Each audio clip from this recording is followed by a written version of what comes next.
Hello everyone, I'm Bruffy1322 and in this video I'll be going over the various discounts and bonuses that are now active in GTA Online as of Thursday the 26th of August 2021. All of these are going to be available for 1 week until Thursday the 2nd of September. So first of all, the Karin Sultan RS Classic was released today. It's in the sports class and can be purchased from the Legendary Motorsports site for just under $1.9 million or just over $1.4 million if you unlock the trade price. And it performs rather well for tuner class races, although there are some things to keep in mind with it. For more details, check the description and pinned comment for lap time and top speed ranking videos for the Sultan RS Classic from earlier today if you haven't seen them already. The podium vehicle this week is the GB200, which can be won by spinning the lucky wheel in the casino. It's in the sports class and normally sets you back just under $1 million. It suffers from the worst iteration of advanced handling flags, so it's not the nicest to drive, but it is a decent car for the rally subclass within sports.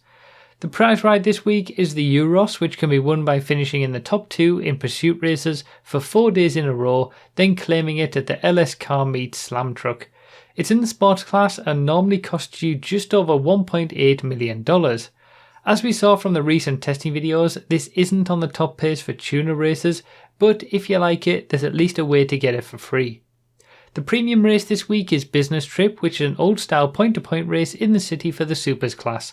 The Emirates and Krieger will be your best bets here as usual, since the start of the race is all about staying in the slipstream. Also, the regular town trial this week is Tongva Valley, which you can see being completed later in the video alongside the premium race track, with the RC town trial being Vespucci Canals. In terms of regular vehicle discounts, it's pretty lackluster once again. You'll get 40% off the Tesseract, taking its price from just over $2.8 million to just under $1.7 million.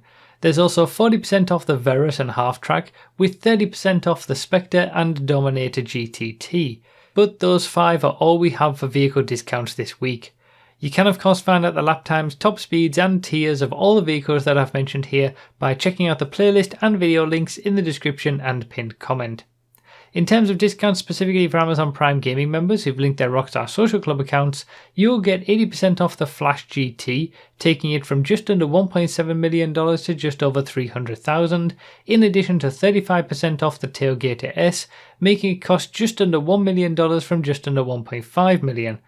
The Tailgater S is a decent performer in sedan races, though off the pace for tuners, and 35% isn't that great of a discount for Prime, whereas the Flash GT is a quick off-road car that handles terribly thanks to being released during the period of bad advanced handling flags. I wouldn't recommend either of these to be honest, unless you really want that Tailgater. I'd also like to thank Manscaped for sponsoring today's video. Manscaped recently launched their new Lawnmower 4.0 waterproof electric trimmer with skin-safe technology and built-in LED light to help you trim with confidence. The Performance Package 4.0 they sent me includes everything that you need to keep your below-the-waist grooming in check, including their new Weed Whacker nose and ear hair trimmer.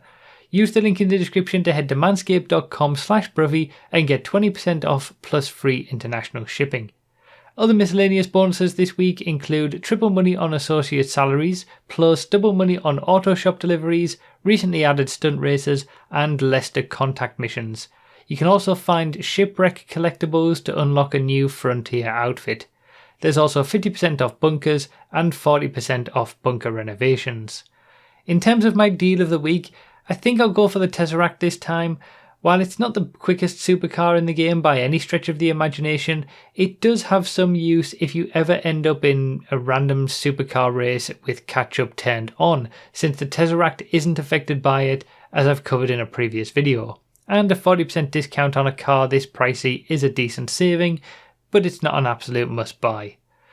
In line with the regular drip feeding of vehicles, next Thursday should see the release of either the Cypher or Previon. However, with the Cypher being the new test car at the LS Car Meet, it's more likely to be that, assuming Rockstar follow their usual pattern. And now it's time for the news and discussion segment of the video, where I ramble on for a few minutes about something while you watch me complete this week's time trial and showcase the track for the premium race. And I guess I'll start with quickly talking about the time trial because it's pretty much just an exercise in traffic management and avoiding all the other cars and the traffic that you've got to get past. It's just 2 straights and 1 corner. You've just got to miss all the other cars in between. So not too bad for the time trial this week. when it comes to the Sultan RS Classic, that I wanted to talk a little bit more about that, because we obviously saw the testing videos for that earlier today.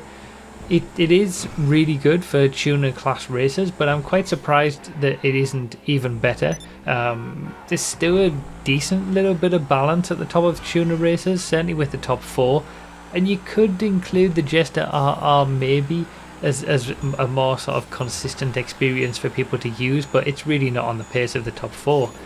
But yeah, the Sultan, it does have some drawbacks. One thing I should mention, that I did put a pinned comment on this, but you don't want maximum suspension on the Sultan. It ruins the handling, so go for any of the other options, but you don't want the lowest for this one. But yeah, it does have some drawbacks, the Sultan, because it's not the most consistent car to drive. Certainly in sort of more high-speed corners, it can lose, the back end a little bit. It is a little bit understeery with the all-wheel drive system as well. It's not as grippy as something like the Vector. It doesn't have the acceleration of the Calico, so there are going to be some tracks that are going to be better for some of the other cars. And one other thing to keep in mind is that it doesn't weigh very much.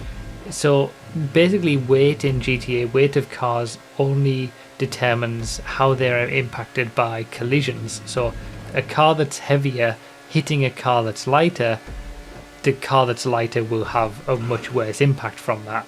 And those weights are actually used when it comes to going through bushes in the game and things like that. If you've got a heavier car, it will go through a bush, if you're going off-road and you just want to go through any random bush, it'll go through fairly unaffected. But a lighter car might be quite affected by it, and it was exactly the same story with the Sultan Classic. The Sultan RS Classic is experiencing that as well, because it's quite light. If you do hit a bush or something like that that otherwise wouldn't affect your car, it can get turned around a lot easier. So, and obviously in a tuner race, if you're having contact with other people, the RS Classic is going to come off worse. So it is still a bit of a balance at the top of tuners, and it's not necessarily a case of just saying pick this one car and you'll always do well.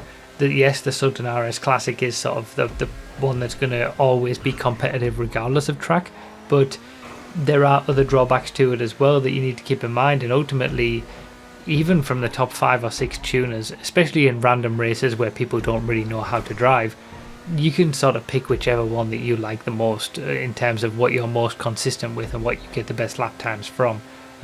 So yeah, keep that in mind when you're making your buying decisions, and try out these cars and figure out which is best for you. But that's pretty much all I wanted to say for this one. As usual, I'll be back with another video just like this next Thursday, the 2nd of September, where we'll go through everything that's changed once again. Feel free to subscribe and turn on notifications so you don't miss it. Thanks a lot for watching, everyone, and I'll see you next time.